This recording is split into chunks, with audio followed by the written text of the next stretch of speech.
Hey, this is Draco Dark Rider. A little bit back when the Dreadmares were first released into Ark Survival Ascendant, as most people know, snail gamers can't update for shit, and especially on their wiki. They went for, I still think they're up now, and they still haven't properly updated their color zones.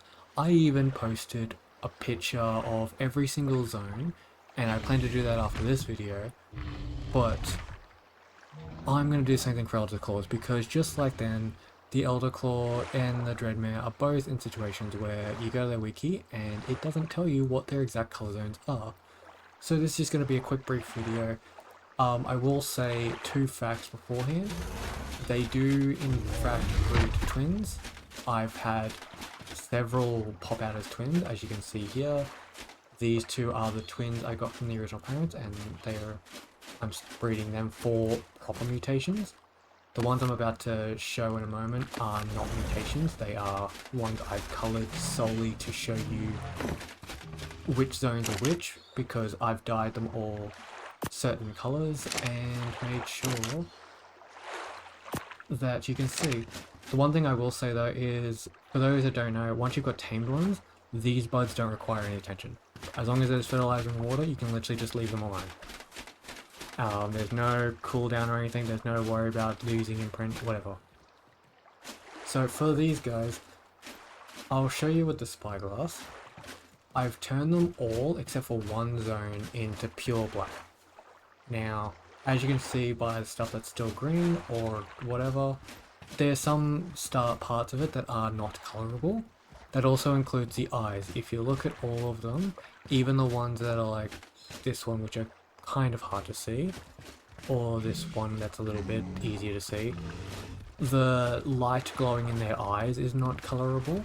However, on a note to that, that's misleading, because as you can tell by the way this one kind of glows and the way this one is, you can kind of make it that the whole body glows whatever color you're trying to mutate, even though you can't get the eyes to glow with the right color. So you can't have like a piercing blood red eyed one, but you can have one that has like a red glow.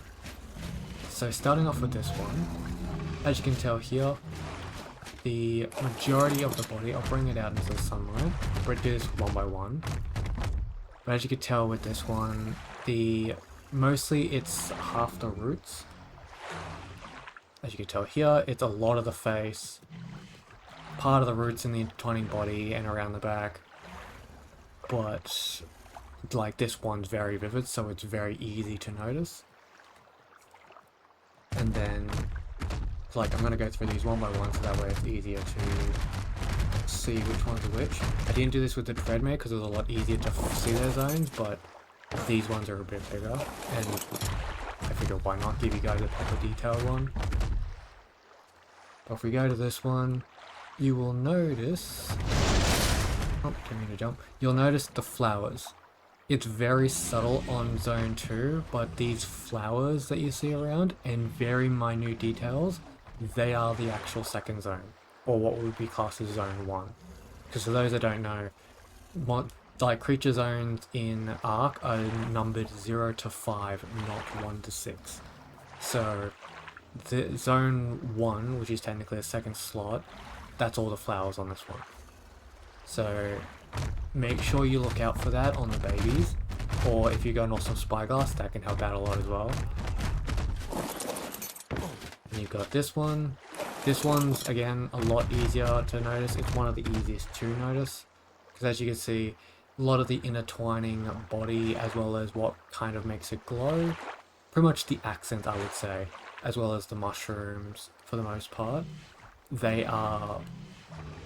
So this is what the second zone is, as well as you'll notice that for this one especially, the particles that fly around your Elderclaw, as well as the butterflies, they are mutated as well. So if you are looking for certain color butterflies, it is a zone you can mutate, so you can actually choose what color your butterflies are.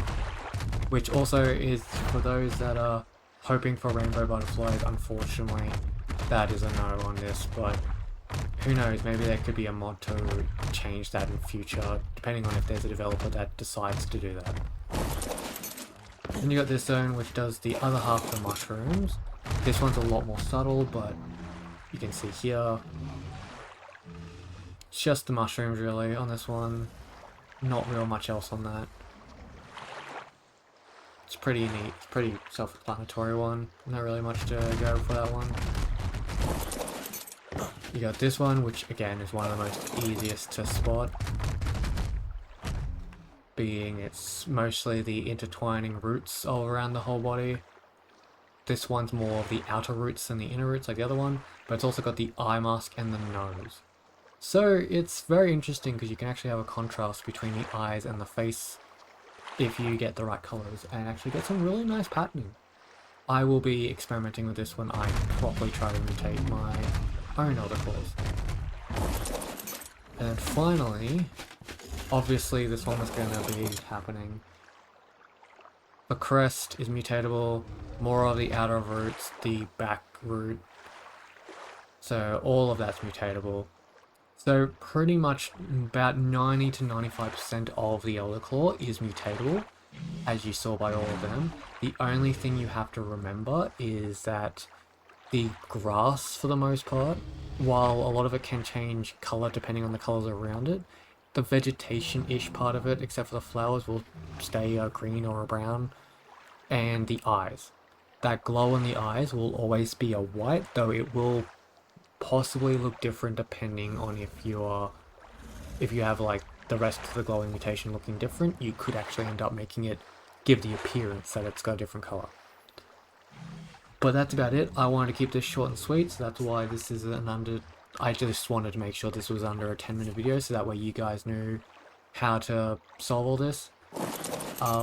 One other thing I will say when it comes to all of this is, as you can tell by this, like I pretty much did a simple greenhouse thing. As you can tell here, for those that didn't know, you don't need a door for a greenhouse. And as you can see by this one, it's still got the 300% greenhouse effect. Even with the fact that it's a square away from being at the very entrance, and literally it's 1 square away from being out in the open. You do not need a door, you can have a big opening like this, so that way when your Elderclaws pop out, you can literally just click on it and they can just follow you right out without worry about a door blocking their way. And yeah, you can pretty much plant seeds in any large crop plot. They don't go in anything smaller than a large one. But yeah, you just make sure that they've got fertilizer, so I would recommend getting a dung beetle and a Phiomia for your farming. I have one way up there in my base, so because that's where my normal greenhouse is. But yeah, so you can have your normal Elderclaws on breed. They do, as I said, breed twins. My first batch, I had 4 out of the initial 10 seedlings turn into twins. And you just find whichever one that you want to use to breed. I will be making another short video soon, showing people basically the simplest way to explain how to mutation breed, but that will be for another time. But until then, hopefully you guys have enjoyed the video. Leave a like, subscribe, check out videos, and I shall see you guys in the next video. But for now, thank you and goodbye.